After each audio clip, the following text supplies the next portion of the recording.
Chair recognizes Mr. Donalds from Florida. Thank you, Chairman.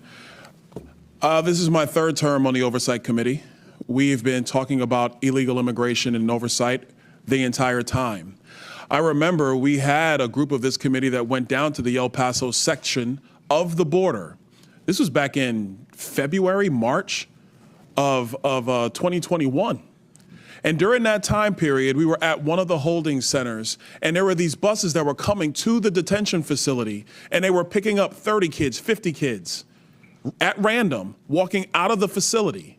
And when I went over to question the bus driver that was transporting these kids, border agents told me, as a member of Congress, that you're not allowed to question the bus driver.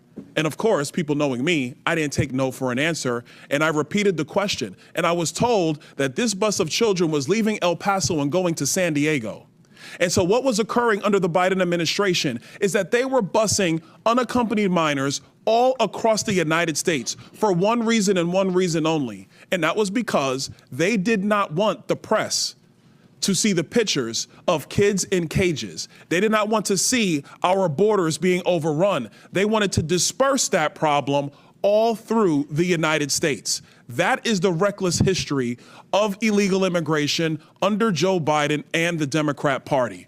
Mayor Johnston of Denver, yes, you lamented earlier that there were 10 to 11 buses coming per day to your city. Did you ever talk to Joe Biden about why this was happening to your community? Thank you, Congressman. I both reached out to Governor Abbott from Texas. He didn't respond, and I did. Why would you reach out to Governor Abbott of Texas when it is Joe Biden, the former commander-in-chief, that opened up our borders? Why didn't you talk to him? Well, our buses directly were being sent from Governor Abbott in Texas, so that was why we reached out to say we're happy to collaborate on a coordinated entry system. We understand no one state or no one city should bear the entire brunt of this, but let's collaborate. But I did. So I'm glad you said that, because that brings me to my next point. Governor Abbott and Governor DeSantis, when they started moving illegal aliens out of their states who were bearing the brunt of what Joe Biden and Kamala Harris were doing, and they've sent them to Denver, they sent them to Chicago, they sent them to New York, they sent them to Martha's Vineyard. The reason why they did that is because you four could hide behind the realities of illegal immigration on border towns all through our country and on cities and states who did not want to see illegal immigration, but did not have the political representation to go to the White House. And only when it showed up on your doorstep did you get upset. Mayor Johnston, coming back to you, how much did your city spend on illegal immigration? Do you have a round number? Over the last couple of years on all newcomers, whatever their status was, it's around $79 million since 2022. $79 million. Mayor Johnson, Chicago. How much has the city of Chicago spent on illegal immigration?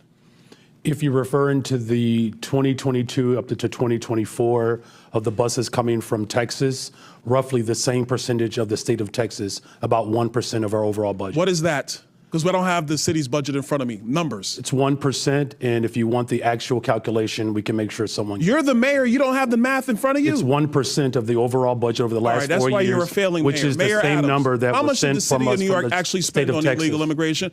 Mayor Johnson, I already asked you. You don't have a hard number. And if you don't have a hard number, you're not running your city well. Mayor Adams, how much did the city of New York actually spend on illegal immigration? $6.9 billion of taxpayers' dollars. $6.9 billion of taxpayer money on a problem that was fostered on the American people. Mayor Wu, in the city of Boston, how much did you spend? We don't ask about immigration status and delivering city services. You don't ask about how much money the city of Boston has spent on illegal immigration? Are you out of your mind? We don't distinguish between immigration status. Do you manage your budget or not, Mayor Wu? That is how we keep our city safe. Mayor Wu, do you manage your budget or not? We have the numbers to prove it.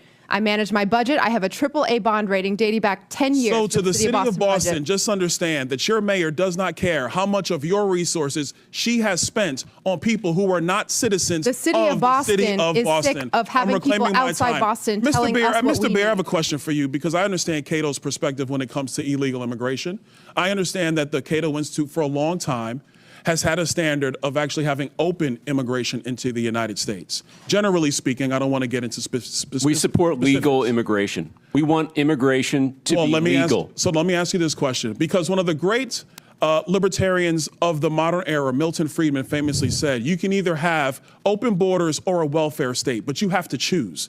Mr. Beer, what do you choose?